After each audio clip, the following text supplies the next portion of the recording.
powered by Standard Electricals, Sensodent K and Higher. बढ़ाई जब आपने परफॉर्मेंस बोला गॉट अ डैश, हमने दिया hot water in a flash.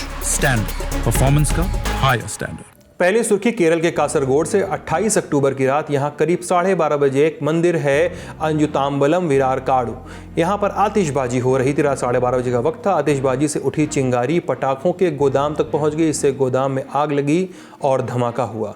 Media reports के मुताबिक मंदिर में वार्षिक कलियाट्टम उत्सव के लिए लगभग 1,500 लोग जुटे हुए थे। ब्लास्ट के बाद 150 से ज़्यादा लोग घायल हैं, जबकि 8 लोगों की हालत गंभीर बताई जा रही है। They were bursting crackers. One of the crackers has bursted and fallen on the room where crackers were stored.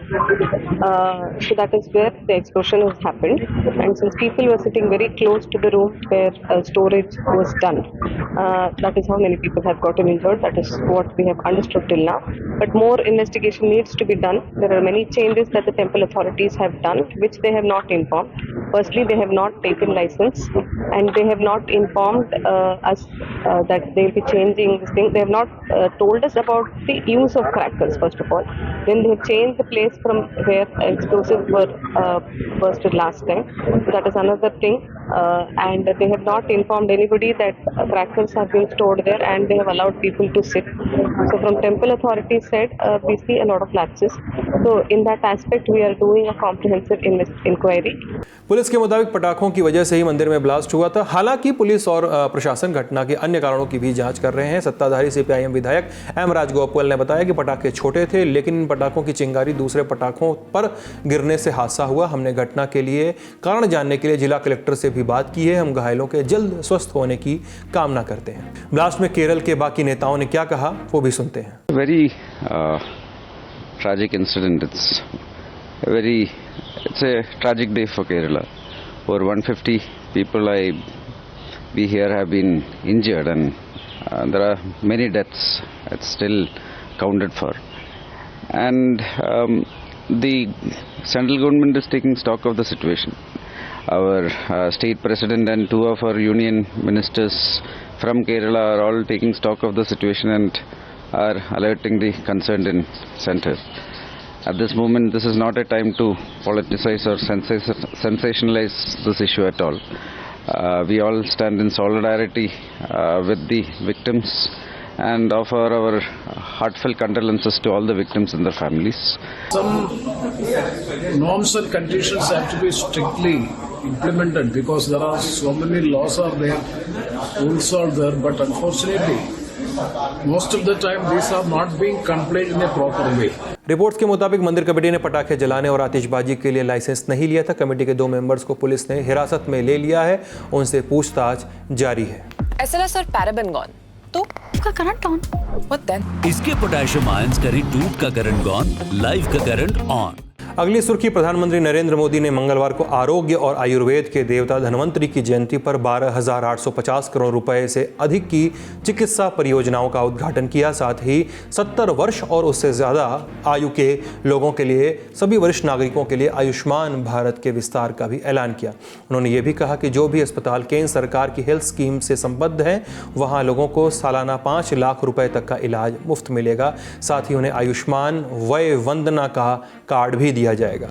अपने अभिभाषण में उन्होंने दिल्ली और पश्चिम बंगाल के लोगों से माफ़ी मांगी। कहा कि मैं इन 2 राज्यों के 70 साल से अधिक उम्र के नागरिकों से माफ़ी मांगता हूं कि मैं उनकी मदद नहीं कर सका। कारण इन राज्यों का अपने यहाँ आयुष्मान भारत का न लागू कर अपनी योजना को क्रियान्वित करना।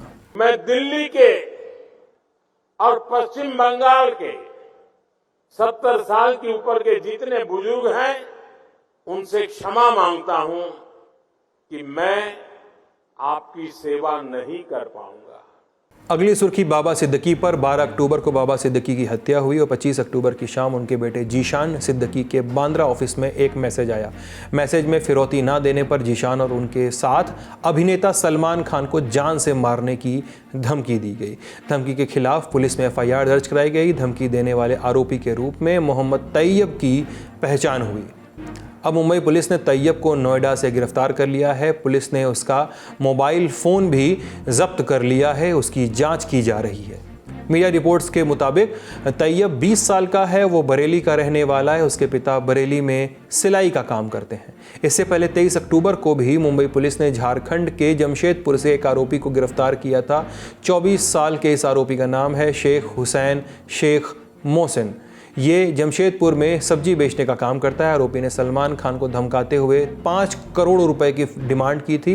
मुंबई पुलिस के मुताबिक धमकी भरी मैसेज में लिखा था, इसे हल्के में मत लीजिए, सलमान खान को जिंदा रहना है और उसे लॉरेंस से दुश्मनी खत्म करनी है तो उसे 5 करोड़ रुपए देने होंगे।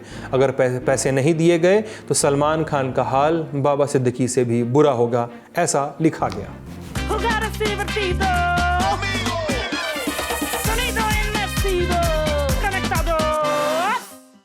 अगली सुर्खी वक्फ अमेंडमेंट बिल की जेपीसी मीटिंग से 29 अक्टूबर को फिर बवाल हुआ। इस मीटिंग में हुआ ये कि दिल्ली वक्फ बोर्ड की तरफ से मीटिंग में बिल का समर्थन किया गया। दिल्ली वक्फ बोर्ड के मुखिया आईएएस अश्विनी कुमार ने बिल के पक्ष में बात रखी तो विपक्ष के सांसदों ने उनकी राय को अवैध करार दिया। विपक्ष का कहना था कि दिल्ली वक्फ बोर्ड के मुखिया मुस्लिम नहीं हैं और कानून ये कहता है कि कोई नॉन मुस्लिम वक्फ बोर्ड का मुखिया नहीं हो सकता है। खबरें बताती हैं कि इस आधार पर विपक्ष ने कहा कि अश्विनी कुमार की राय सलाह का कोई आधार नहीं है।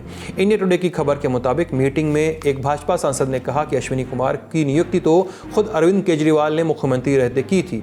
इसके बाद दिल्ली की मौजूदा मुख्यमंत्री आतिशी ने जेपीसी अध्यक्ष और भाजपा सांसद जगदम्बिका पाल को एक और पत्र भेजा। अनुरोध किया कि दिल्ली सरकार से मंजूरी मिलने तक दिल्ली वक्फ बोर्ड की किसी भी प्रेजेंटेशन को अनुमति न दें।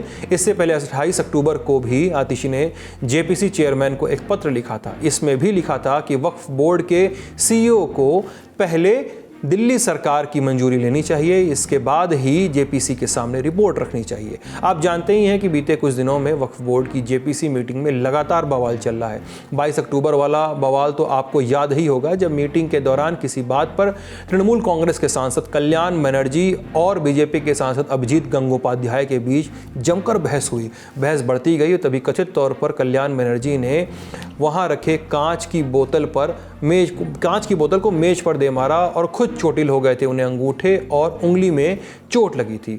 इस बवाल के बाद कल्याण बनर्जी को एक दिन के लिए जेपीसी से सस्पेंड कर दिया गया था। और 28 अक्टूबर को हुई मीटिंग में दिल्ली वक्फ बोर्ड के प्रशासक ने बिना सीएम की अनुमति के रिपोर्ट पेश की थी। उस पर विपक्षी सांसदों ने वॉकआउट कर दिया था, जो हमने आपको कल के ललन टॉप शो में बताया ही था। आज का ललन टॉप शो यहीं तक। अपना ख्याल रखिए, खुश रहिए, मस्त रहिए, स्वस्थ रहिए।